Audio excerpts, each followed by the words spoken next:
And the key teaching today is about offerings.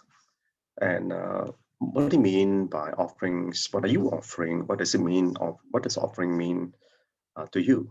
So Bodhisattvas vow to constantly make offerings of respect. So, so why Bodhisattvas are highly enlightened beings, but yet they vow to constantly make offerings of respect. So why do they do that? Respect to the Buddhas, they love, joy, deep, and faith. So let's go back to the Bodhisattva's vow, right? You know number 4 Bodhisattva vow.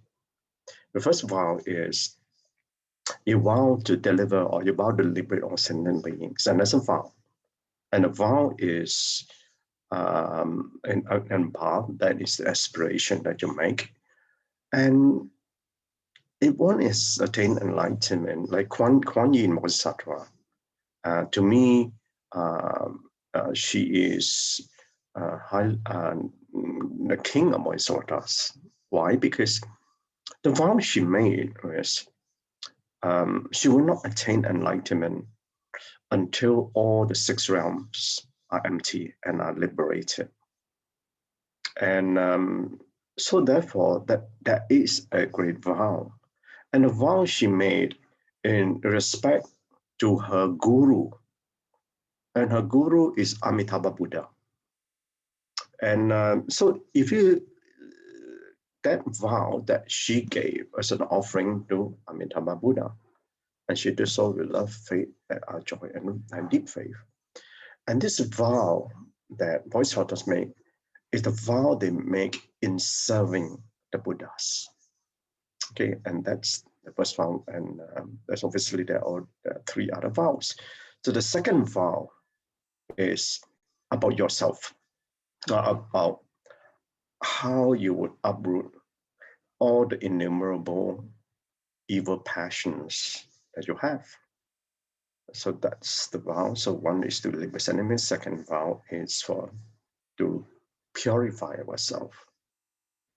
And the third vow is again about yourself, but for sake of all sentient beings, is to enter all the Dharma doors. And that doing so leads to the 4th vow, that of attaining the supreme enlightenment of Buddhahood. But the only thing is, for Kuan Yin Bodhisattva, is she was in a state that she was able to attain Buddhahood, but she did not. She remained in samsara. And similar vows also made by all the other great Mahasattvas, that they remain in samsara for the sake of liberating, helping to liberate all sentient beings. So that's the starting point. And so for us, we are still unenlightened beings. So therefore, what sort of offerings within our capability and capacity that we can make then? So the Master's explanation is that we must have deep faith in the Buddha Dharma before we must take joy in it and promptly seize the moment to practice it by making offerings of respect. Now, I very briefly mentioned yesterday about the faith. This deep faith in the Buddha Dharma. Now, if I were to say that, and I'm trying to tell you that there's a country that is very beautiful, nice scenery, but you haven't been there. But I have been there. So I will describe it to you.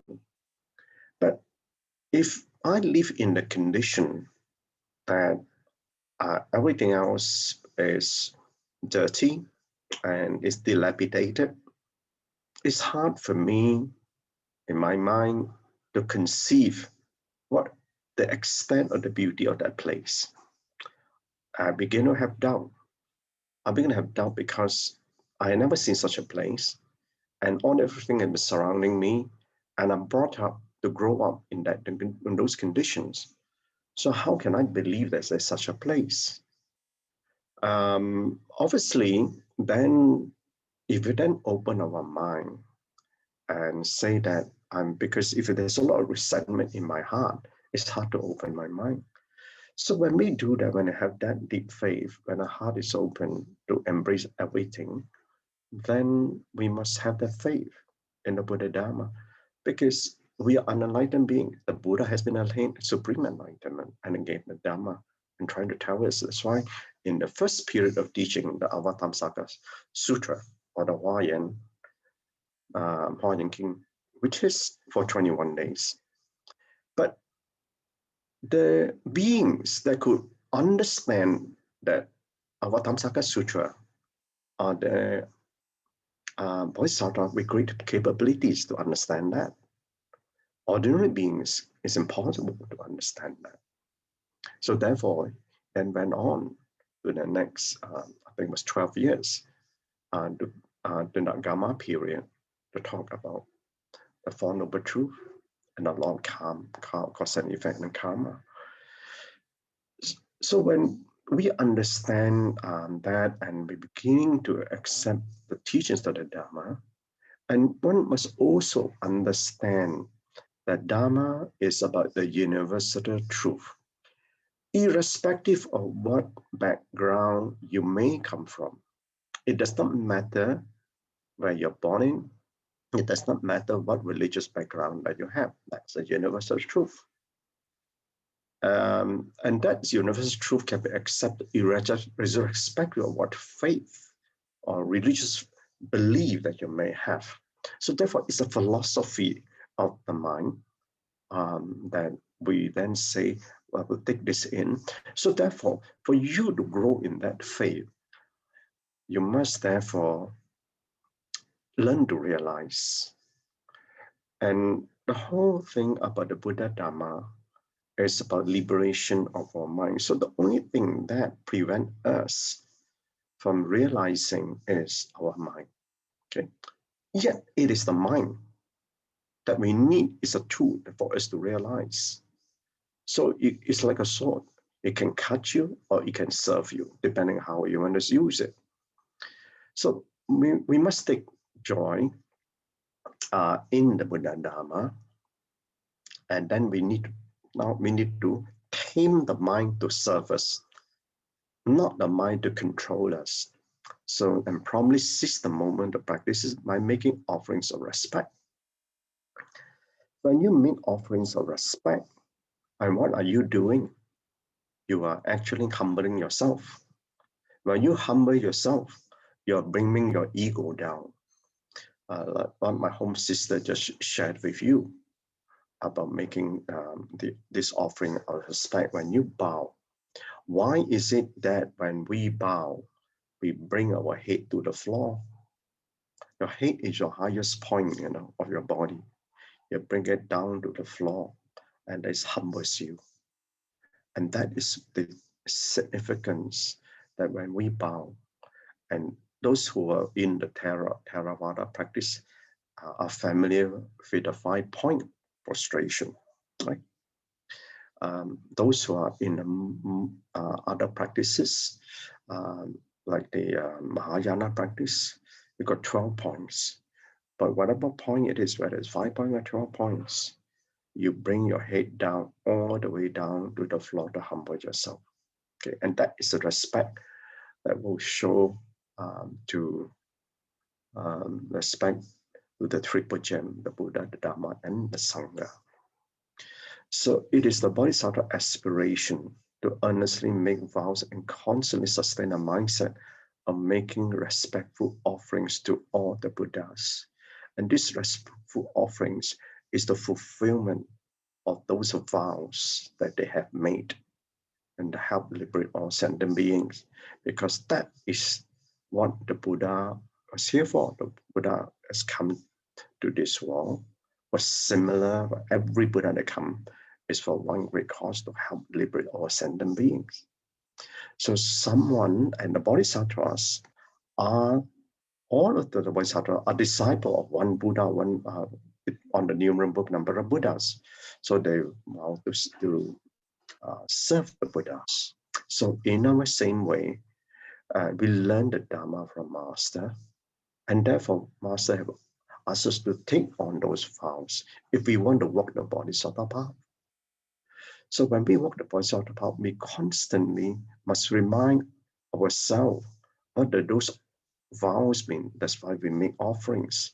So we make offerings of respect to the Buddha, the Dharma, and I put down and the Sangha because it wasn't quite mentioned, and I think Master is very humble that he mentioned the Sangha because she is from the Sangha, and he says only the Buddha, the Dharma. Then I would say I would add in the Sangha when I make the offerings too, because without the Sangha, who is going to propagate the Buddha Dharma? So some people will say the Buddha is no longer with us. Now how can we draw near him? It's through the Dharma. And in fact, this question was asked by Ananda before the Buddha entered Parinirvana. And Ananda was asleep. I know Ananda has a very soft heart, and he was crying. And he asked the Buddha when he's not around, who is going to be the teacher? And the Buddha calmly responded by saying, "It's the Dharma is still here." So we are, whilst we are in the Dharma degenerating age, we must appreciate that the Dharma is still available. Okay, and we are very fortunate that we are able to listen to the Lotus Sutra given by the Master, and therefore, when we have to show our appreciation, we also need to make the offerings. I am put down here, and the Sangha, we should do this, and Sangha as my other words. So however much Dharma we understand, we have true Dharma and true realization, we must be willing to give others and share the teachings with them. Why do we need to share the teachings with them? Because the Dharma is about a universal truth. Like I said, it doesn't matter what religious background, what religious belief that you have. You can be an atheist for all it matters. That the way to the truth to ultimate liberation, it's the same. So it's just that every one of us in this lifetime, that whoever we meet, at different capability, at different levels of progress and different stages of development. So there is also drawing near the Dharma, making offerings of respect, with deep faith, love, and joy. And I will explain a little bit more in what I will do in my offerings, and which I do that every day, morning and before every morning since I would have done my offerings. So the loving heart of a Buddha and the behavior of a Bodhisattva come from love, joy, and deep faith. Love for all sentient beings. Joy, the inner joy, the sympathetic joy that we spoke about yesterday. That you, sympathetic joy is the joy that you revere, that you feel for the attainments of other people. And with deep faith because you know that the Buddha has full enlightenment, and that is the path, and you have faith to walk on that path. So now offerings of respect. If people are willing to faithfully accept the Lotus Sutra, if they can faithfully accept the true Dharma of one vehicle, I must say they have already seen the Buddhas of the past. That means in the past life, they have seen the Buddha. Otherwise, one cannot simply just accept the Lotus Sutra. When the Lotus Sutra was propounded by the Buddha at the time in the voucher speak, 5,000 of bhikshus walked out. So therefore, even despite the Dharma degenerating age, I say that you are able to listen to Dharma is already a very great blessing. So you would have the spiritual endowment to be able to have the affinity to learn this Lotus Sutra. So we need to have great faith. For any one of us in our past life, we might have already heard the Dharma in the past. So were you then in the voucher's peak at that time? Or maybe even the Buddhas before then? So even for the Buddha, he has already been through a number of Buddhas before then. And Yeah, there are many stories about this, but so these people have probably already seen the Buddhas and especially make offerings to them as well. They have received the teachings and obtained the benefit of the Dharma. So our offering should be made by humbly and respectfully listening to and faithfully accepting the Dharma. So what do you mean by humbly and respectfully listening to? And when we do the offerings to the triple gender Buddha, Dharma, and the Sangha, obviously you're very familiar, but when you do that, you offer 3 bows. But what do the 3 bows mean when you do that? So this is what I'm sharing with you. This is what I do. Okay, you don't have to follow this, but I'm just sharing my point of view. My first bow is for reverence. My second bow is for devotion. And my third bow that I offer is for gratitude. I give my reverence, that means I give my respect to the Buddha, the Dharma, and the Sangha. My second bow is for my devotion to the path of practice, which is in the Dharma. My third bow is for gratitude to the Sangha, who is now holding the Buddha Dharma and be able to share that to householders like myself. So that's the reason why that's the meaning of my bow, to do that with humility and with respectfulness. So offerings are not necessarily made with material goods. Obviously, sometimes when we do that, when we visit temples or whether we have the altar in your altar, and we offer whether it's fruits, flowers, and so on. But doesn't matter as to it's not about how many flowers you put down there, etc. It's about offering from the heart. It's about that reverence and devotion that you offer and also gratitude. So therefore, that offering is about sincerity in offering that. Now, when we can make offerings through our conduct, and this conduct is about our purpose of life. So therefore, when we make that offerings, when we make that offering to say that we do that with devotion, that devotion cannot be say, I sincerely, I make this devotion, but this devotion must be translated into action, right? So how do you translate that devotion into action in that offering is to change ourselves. So we change our conduct. We change if we get angry easily, then we change to be calm. If we are rude, we change to be polite, and so on and so forth. So we need to therefore understand ourselves. So we undertake. So therefore, offering must come with deep faith, and the faith is got to be part of that offering. So that when we do that, we strain our egos and humble to others.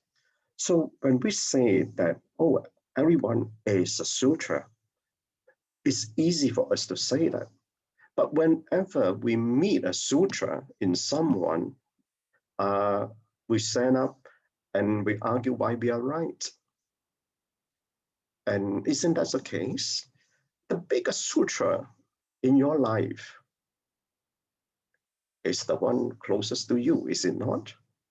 So therefore, if we understand when masters say that everyone's life is a sutra we can learn from, but why is it that even though you know the Dharma, it's so difficult to learn from the sutra that is staring at you every day? And when we do that, we must understand that everyone is a sutra. Number one, he is a spiritual, he or she is a spiritual benefactor. Number two, because he's a benefactor, he's there to help you to learn. Number two is your Kalyana Mitrya. with your spiritual friend. That person can also be your guide, which is a higher level. Beyond a higher level still is your guardian. Even higher level than guardian is your teacher. And then the master, and then the guru, and the mentor. So we then understand this practice that we make that offerings. And when your path that you have taken, that you say a vow to cultivate, and when your divine guru send you one person to teach you and teach you to correct yourself, which is where offerings through our conduct, correct ourselves. But we don't like the teacher because the teacher is telling us who we are or what to do. We don't like that. So therefore, when we dive down and go to the stage of realization, then you learn to be quiet and observe and what you can learn. So the lessons learned, the key to turning ourselves from ordinary into noble beings is keeping the deep faith. When we have the deep faith, then we can accept everyone we meet is a sutra. But if we do not do that, our mind will easily swing. Why? Because we got the ego. The ego, as long as that, the ego is guarding the mind. And this person is not, he is wrong. So therefore, I would be learning from him or him or her. It is a determining factor in whether this sutra can or cannot be taught. You also must understand that the truth, you see, Master Cheng Yen the Lotus Sutra, she has tremendous realization that she has gained. But that realization, unfortunately, cannot be taught. We have to realize it ourselves. We have to walk the path of ourselves to realize that. How can you describe that the iron is hot to a young baby? You cannot. So the young baby only learn from experience. So passing on the Lotus Sutra depends on people absorbing it and then sharing it. When they understand it, they can really pass it to others. And what we pass it to others are just signs of words can carry so much that of limitation. Thus, the Buddha encouraged those listening to be mindful and respectful. Mindful and respectful, that means you've got to learn listen to beyond those words. And encourage those listening to genuine and sincere in teaching the Dharma. Genuine, sincere in teaching the Dharma is to make sure we share whatever words that we come out in sharing the Dharma.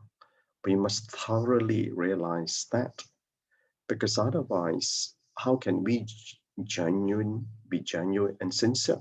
If I do not understand what I'm sharing with you, how can I be genuine and sincere? So it must come out with reverence. Because of reverence, why is it coming out with reverence? Because coming out with reverence because these are words of the Buddha, and you are now representing the words of the Buddha. So when we do that, so it's become a very heavy responsibility when we share. So the Dharma must be deeply engraved in our minds. And this is where, in Master say, this is the Dharma seal engraved in our minds. So how do you engrave in our mind? Realization. So otherwise, we intellectual understand. That understanding will die because our mind will die at the end of life. And we won't be able to go beyond into the mind continuum. So we must bring us into a future lifetime, and that's what it means, into the mind continuum. So unless it's deeply engraved, how can we bring it to future lifetimes? So to be born a human, able to listen to Buddha Dharma is not a simple matter. So we must therefore greatly appreciate what we have in this lifetime. So in contemplation. So the path has been shown. So we walk ahead with diligence, and this walking with diligence is what that's the least we can do in our offering. So whilst you show your respect and reverence to the Master, you must realize that you must walk the path alone. And that's realization of the truth. Nobody else can realize on your behalf. We have to realize on our own. And we must show our respect and reverence to the Master. And the greatest reverence and gratitude for me, and I'm just sharing with you that you can offer to the Master, it must be that of a diligent practice. Master already said he's not bothered about the physical things you give to the Master. So the greatest reverence to a teacher who teaches you must be a diligent practice. So therefore, this is for us that we should take upon ourselves to make these offerings as a gratitude and a relationship. This is a relationship of offerings. So offer to be harmonious with people in our surroundings so that you can practice in equanimity. So if everyone here you say is, I must have reminding us, it's a sutra, then we be harmonious with people. And we practice in equanimity. What do you mean by practicing equanimity? Whether someone it is that you like or dislike, you remain in calmness and stillness and in equanimity, and you're not afflicted by that. So know that your flaws are the areas that you can be afflicted with. But how do we know what our flaws? That's why we need to have to constantly do a lot of self-reflection. And when we understand ourselves, we correct our conduct as part of our offerings. So expose our flaws and undertake to correct them. And most of the time, ordinary minds, ordinary people will cover the flaws. But for us, we uncover our flaws when we undertake to correct them. So how do we expose our flaws? We need to acknowledge them. So the corrections could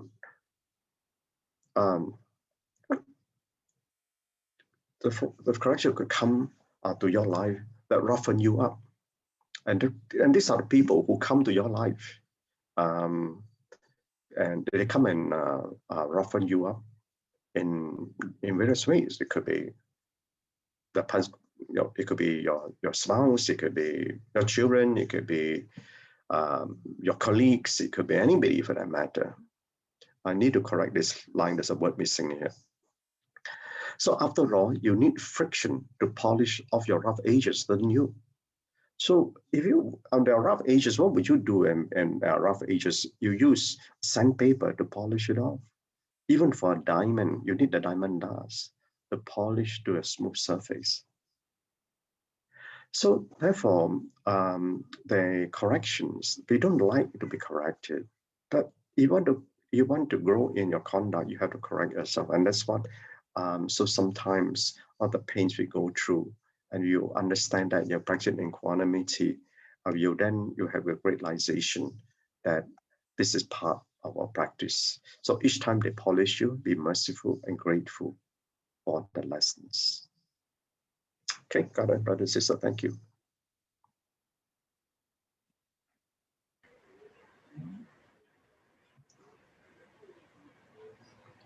Gan En, brother